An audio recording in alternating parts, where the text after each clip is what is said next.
Saya wartawan sampai sekarang masih wartawan. Di dunia jurnalistik ada yang namanya framing, ada namanya agenda setting. Kita keluar dari rumah itu sudah ada agendanya, mau nulis berita apa. Caranya saya hubungi narasumber, saya pilih narasumbernya, si A, si B, si C yang memang nggak suka. Menurut si A begini, tapi saya mau kasih tahu di dunia wartawan itu walaupun katanya ada asas objektivitas, namanya reporter kan. Reporter tuh cuma mereport. Apalagi kalau baca SeaWorld, masih ingat ada SeaWorld? SeaWorld itu bukan SeaWorldnya Ancol ya.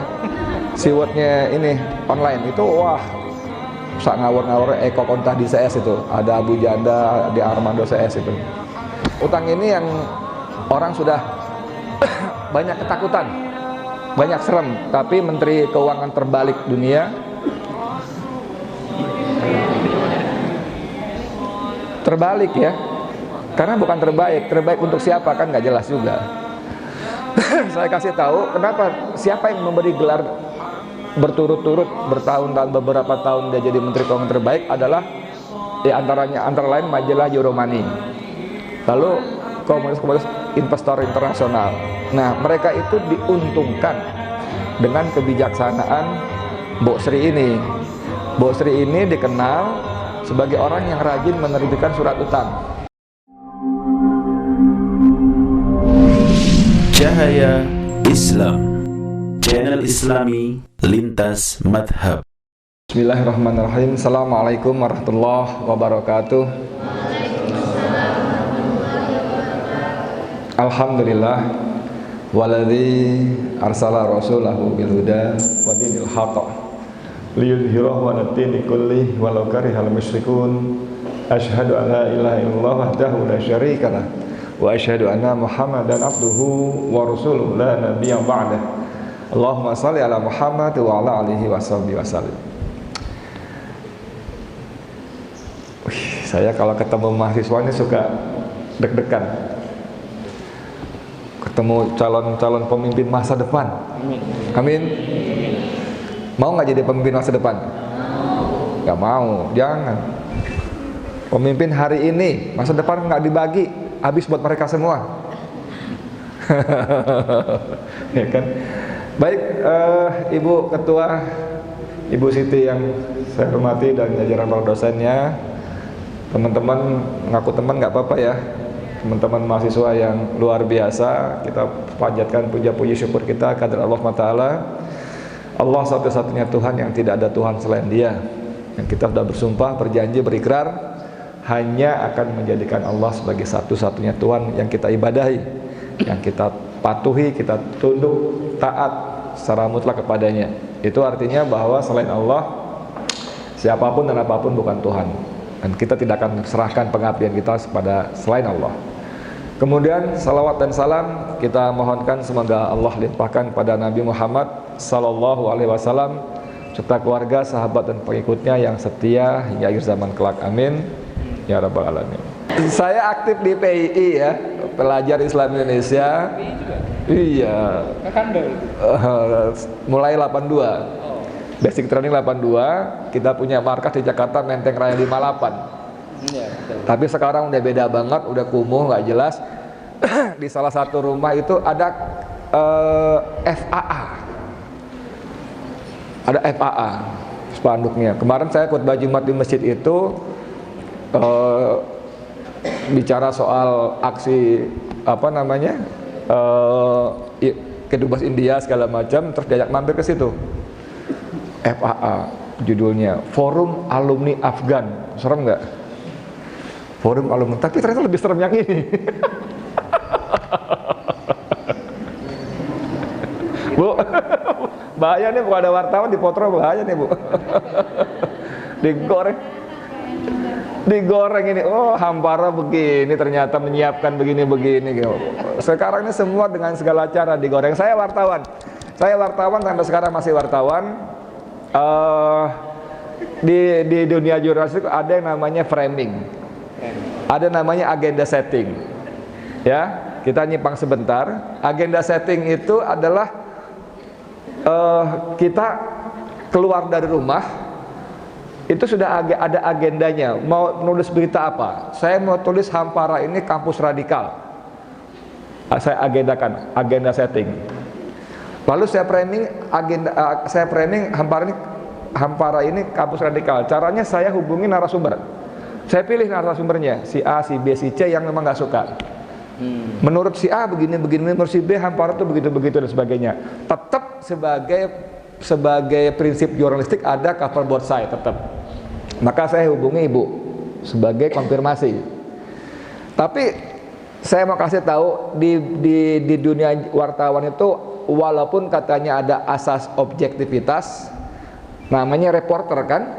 Reporter itu cuma mereport, melaporkan, nggak boleh ada opini. Lain kalau kita nulis memang artikel opini, nggak boleh opini. Makanya kalau kita baca berita atau dengar berita ada tulisan, ada suara begini, perbuatan bejat pelaku itu mengakibatkan si A begini-begini, itu nggak boleh. Begitu dia ngomong bejat itu udah opini dia. Kan sering tuh, apalagi liputan-liputan liputan kriminal, perbuatan bejat pelaku yang menggauli anak kandungnya selama, nah itu bahwa dia cerita menggauli boleh nulis, tapi kalau katakan bejat, kejam, itu udah opini. Kalau saya wartawan ekonomi, saya katakan hari itu Wakil Presiden datang ke pasar tradisional Beringharjo, yang becek, yang pengap, yang lorong-lorongnya kurang ventilasi, saya boleh, itu narasi, melaporkan. Tapi kalau saya nulis bahwa hari itu Wapres datang ke pasar tradisional Beringharjo yang tidak nyaman, nyaman itu udah persepsi saya. Bayangkan sampai seperti itu. Dan sekarang itu udah ditabrak awur-awuran, terserah dia. Sekarang udah nggak ada lagi gitu-gituan, saat maunya dia nulis. Apalagi kalau baca SeaWorld, masih ingat ada SeaWorld? SeaWorld itu bukan SeaWorldnya Ancol ya, SeaWorldnya ini online itu wah, sak ngawur-ngawur Eko Kontah di CS itu, ada Abu Janda di Armando CS itu. Saya mau ngomong apa tadi ya? Salah ya? Iya. Jadi kembali ke topik, kembali ke laptop.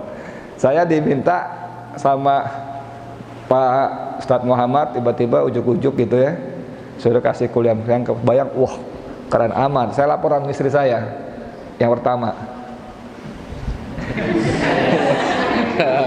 keren ya. Yang pertama, kayak beliau yang kedua belum ada, kalah dia. Saya yang ketiga belum ada. Oh gitu. Kedua juga belum. Oh gitu. Padahal ada. Bingung udah nggak usah dibahas, itu nggak penting. Tapi kata istri saya intinya gini, nggak usah diambil katanya gitu. Ini ada undangan gini, gimana ambil nggak kuliah umum gini-gini, nggak usah diambil. Kenapa? Bukan bidang kita, bukan bidang Abi katanya. Profesor bukan, doktor bukan, sok-sokan ngasih kuliah umum katanya. Saya sekolah di Muhammadiyah Tarbiyah, cuman S1 karena S2 S3 kebanyakan saya takut pilek-pilek gitu ya. Ini nggak berani, mak itu aja. Kenapa masuk ke bidang ekonomi? Karena tahun 85 saya nggak sekolah, lalu mulai 89 saya ngajar di SMP, SMA, STM. 91 saya jadi wartawan, bukan berhenti karena nggak bisa ngatur waktu. Nah, bidang saya memang bidang ekonomi, jadi kepeksa belajar ekonominya, bukan di kampus. 91 sampai 96 liputan saya perdagangan, pindah ke media Indonesia dulu, keuangan perbankan. Lalu pindah ke Metro TV, semua ekonomi, dan seterusnya ke TPI waktu belum jadi MNC. Zaman dulu, zaman jadul, belum pada lahir.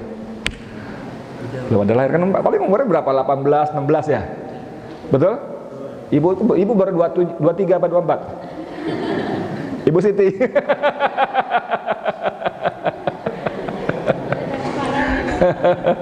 Anak saya yang paling kecil SMA kelas 1, bungsunya.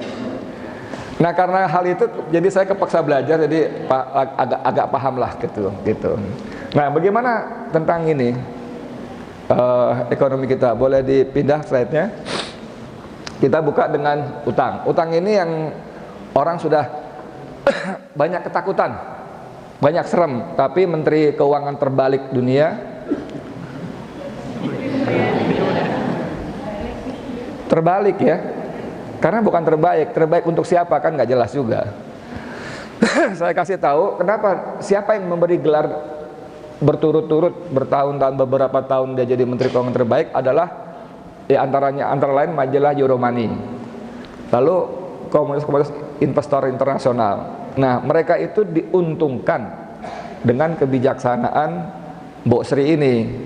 Mbok Sri ini dikenal sebagai orang yang rajin menerbitkan surat utang, obligasi. Nah, obligasinya itu dikasih bunga super mahal.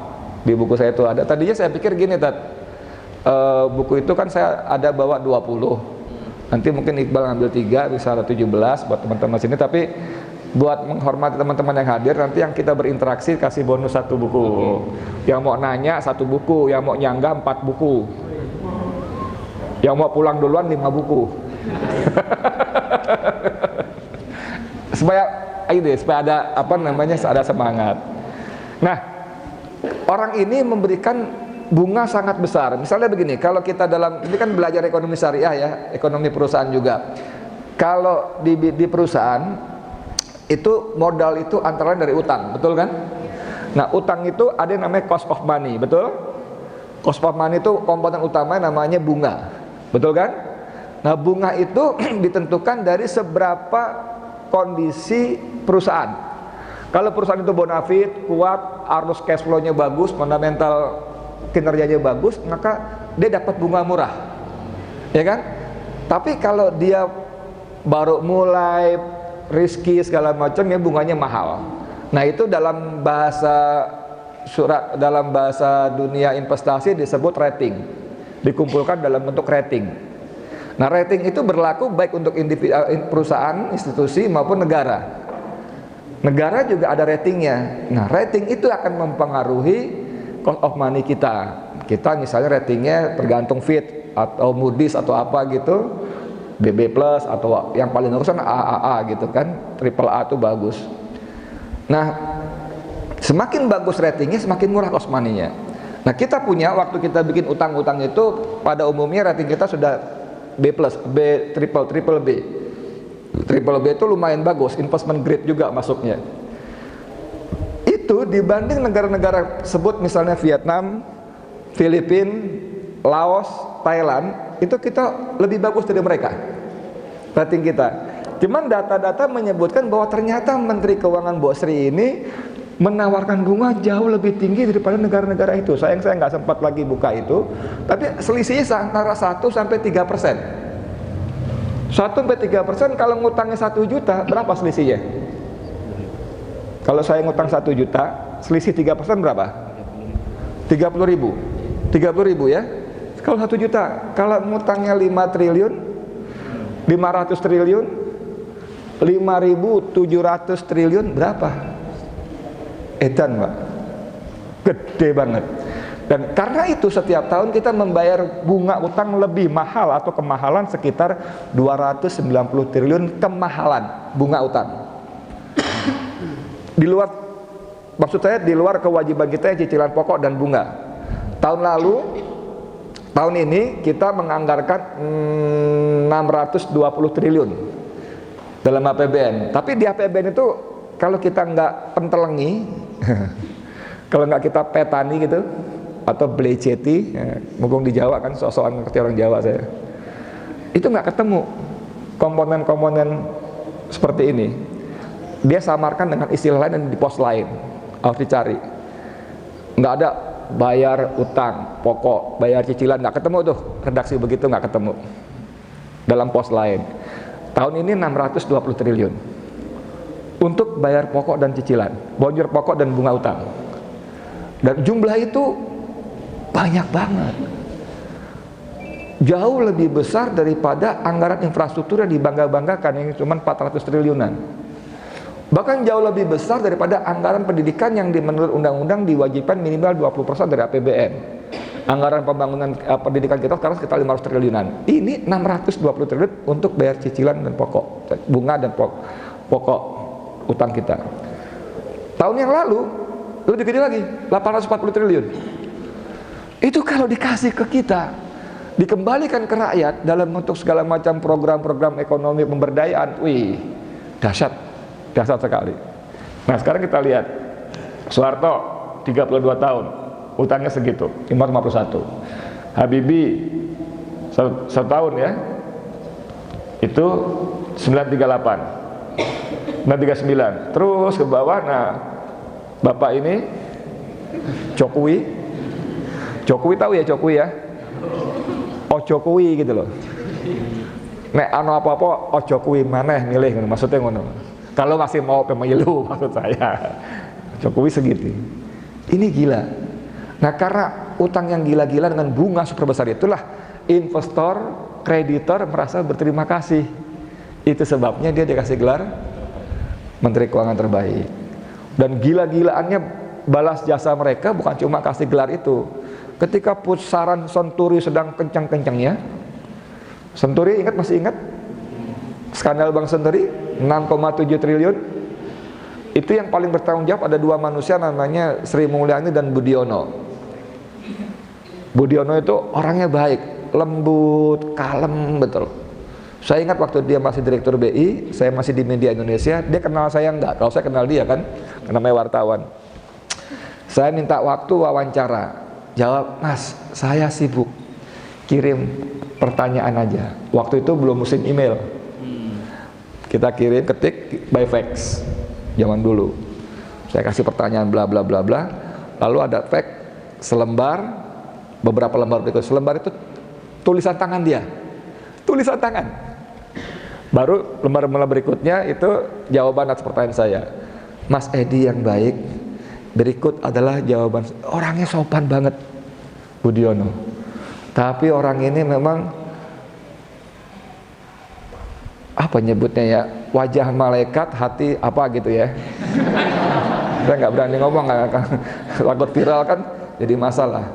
Orang ini paling bertanggung jawab untuk Senturi, untuk memberikan kredit pada Bank Senturi. Dia sampai rela mengubah beberapa kali aturan Bank Indonesia, misalnya soal kecukupan modal, CAR dikasih ratio dulu minimal 8%, diturunin dari sekian supaya bisa ngasih duit. Dan di persidangan terungkap bahwa si siapa Robert Tantular pemiliknya itu mengatakan dia terkejut-kejut, kok saya dapat uang 6,7 triliun padahal untuk membayar ras uang nasabah itu cuma perlu 600 sampai maksimal 800 miliar. Jadi 10 kali lipat. 10 kali lipat. Dan uangnya itu memang ternyata dirampok sama pemiliknya, dirampok sama ternyata mengalir ke Pilpres dan sebagainya. Nah, orang ini balik ke Simbok Sri tadi diselamatkan dari pusaran itu ketika masih akan diperiksa. Piung diambil, ditaruh ke Washington, jebret sebagai Direktur Pelaksana Bank Dunia. Dahsyat. Itu belum pernah ada patron-patron dia kayak Wijoyo, terus siapa lagi namanya, bahkan Franseda segala macam yang disebut mafia Berkeley itu punya posisi sehebat dia. Ini orang ini udah melampaui, tapi sampai seperti itulah yang saya mau bilang. Jadi utangnya seperti ini. Nah, dia selalu mengatakan dalam banyak kesempatan, atau kita baca situsnya Kementerian Keuangan tentang APBN, selalu mengatakan bahwa utang kita prudent, terkelola secara hati-hati, dan yang paling penting masih aman. Betul? Kenapa aman? Karena ada Undang-Undang Nomor 17 tahun 1999 tentang keuangan negara, bahwa utang itu tidak boleh lebih besar 60% dari PDB. 60%. Aman. Tahu PDB dong? Sekolah Tinggi Ekonomi. Oh, PDB tahu dong? Tahu? Hah? Ya wes. Syukur, alhamdulillah. Kalau nggak tahu, sama saya juga nggak tahu soalnya. Jadi dalam undang-undang kita, undang keuangan negara itu, utang luar negeri itu, utang pemerintah itu tidak boleh lebih besar dari 60%. Jadi karena utang kita cuma berkisar 29, 30, 32 maksimal, masih aman. Masih aman. Lalu dengan cara yang seru, dia membandingkan PDB kita, utang kita dengan utangnya Amerika, utangnya Jepang. Amerika itu udah sekian ratus persen loh dari PDB-nya. Jepang sekian 100 sekian persen dari PDB-nya. Jadi kita aman. Betul nggak? Kalau lihat angka-angka itu betul nggak? Sepertinya betul. Tapi kan kita mau bilang, Mbok, Amerika itu mau utangnya sok gede apa? Nggak masalah. Pertama, karena Amerika itu orang tunduk patuh. Dia nggak punya duit, dia nyetak duit, orang terima. QE, ingat nggak QE waktu tahun 2000 berapa tuh? Dia cetak duit quantitative easing. Dia cetak duit, dia lempar, pasar terima. Kalau kita nyetak duit sendiri, luar biasa. Jepang memang besar. Ke Cina, ke Amerika dulu. Amerika memang besar, tapi ekspor mereka besar, pendapatan mereka besar, sehingga mereka bisa bayar utang-utang itu. Jepang juga begitu, utangnya sebagian besar dalam negeri yang memberi utangan pinjaman warganya sendiri. Ekspor dia besar, neraca pembayarannya bagus. Lah kalau kita bayar utang dari mana?